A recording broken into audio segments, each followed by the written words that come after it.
अखिलेश यादव खुद को बार बार युवा नेता बताते हैं। वो मंचों से कहते हैं कि उनकी राजनीति नौजवानों के लिए है, युवाओं के भविष्य के लिए है और उनकी सरकार ने रोजगार और नौकरियों के लिए बहुत काम किया है।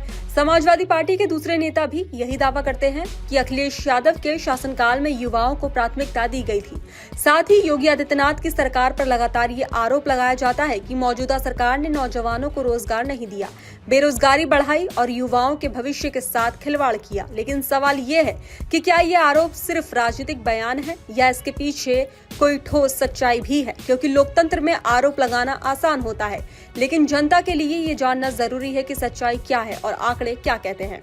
तो आज की राजनीति में अक्सर देखा जाता है कि विपक्ष बड़ी बड़ी बातें करता है, लेकिन जब जमीनी हकीकत और सरकारी आंकड़ों की बात आती है तो तस्वीर कुछ और ही नजर आती है। यही वजह है कि ये समझना जरूरी हो जाता है कि अखिलेश यादव की सरकार के समय वास्तव में युवाओं को कितनी नौकरियां मिली और योगी आदित्यनाथ की सरकार के दौरान क्या बदलाव आया।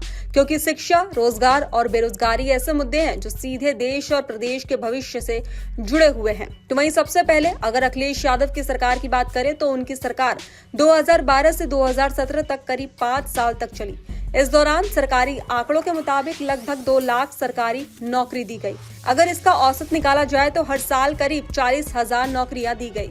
तुलना के लिए अगर इससे पहले की मायावती सरकार को देखें जो 2007 से 2012 तक सत्ता में रही, तो उस दौरान करीब 91 से 95 हजार सरकारी नौकरियां दी गई थी। यानी अखिलेश यादव ने मायावती सरकार से ज्यादा नौकरियां दी।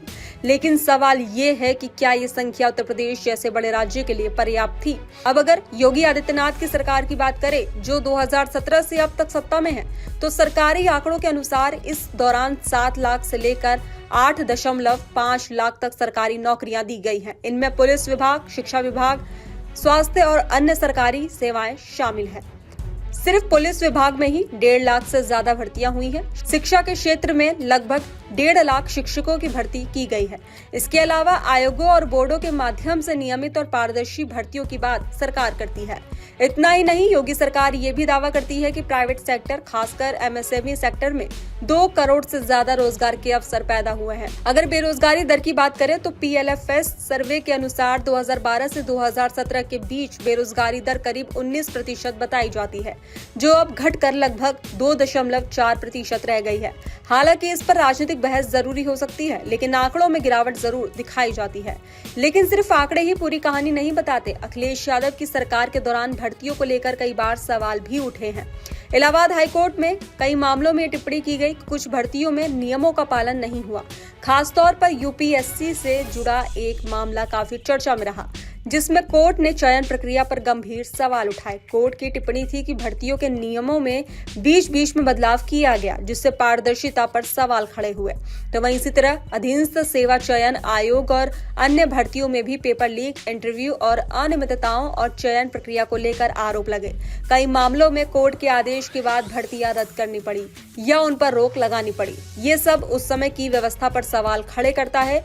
आलोचकों का कहना है कि नौकरियां दी तो गई, लेकिन प्रक्रिया पर भरोसा कमजोर था। वहीं योगी सरकार ये दावा करती है कि उसने भर्ती प्रक्रिया को पारदर्शी बनाया, आयोगों का पुनर्गठन किया, ऑनलाइन परीक्षाओं पर जोर दिया गया और पेपर लीक रोकने के लिए सख्त कदम उठाए गए। सरकार का कहना है कि अब भाई भतीजावाद और जाति के आधार पर भर्तियों का दौरा खत्म हुआ है और मेरिट के आधार पर नौकरियां दी जा रही हैं।